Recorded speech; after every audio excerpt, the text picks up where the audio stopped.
Bigyan ng pansin ni senatorial aspirant Amy Marcos ang mga programa para sa mga magsasaka at issue sa value-added tax kapag nanalo ito bilang senador.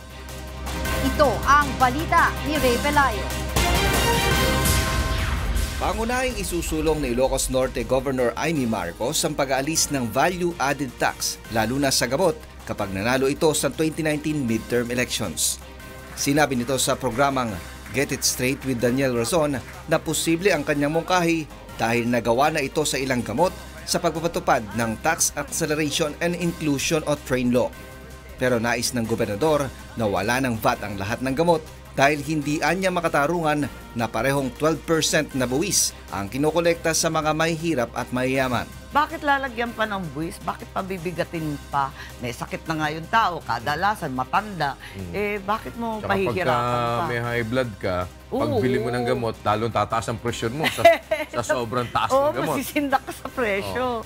Bukod dito ay nais din ni Marcos na mabigyan ng iba pang ayuda ang mga magsasaka, lalo na kapag naapektuhan ng mga ito ng kalamidad.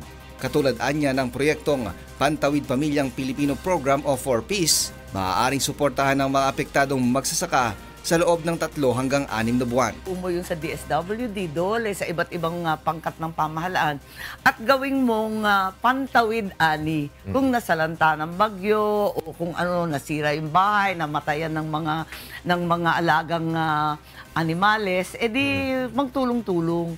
Mahalaga din anya na mapanatili na mababa ang presyo lalo na ng mga pangunahing bilihin. Pabor si Governor Amy sa federalismo maging sa pagpapatupad ng martial law sa Mindanao, subalit hindi anya ito kailangan sa ngayon na ipatupad sa buong bansa. Tila hindi na rin interesado si Marcos na buhayin pa ang Bataan Nuclear Power Plant. Itinayo ito sa panahon ng kanyang amang si dating President Ferdinand Marcos, subalit sa ngayon anya ay marami nang nawalang gamit.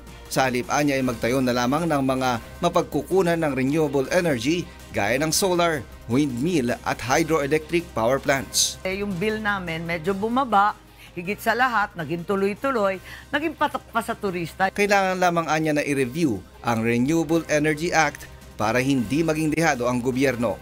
Ray Pelayo, UNTV News and Rescue, Quezon City.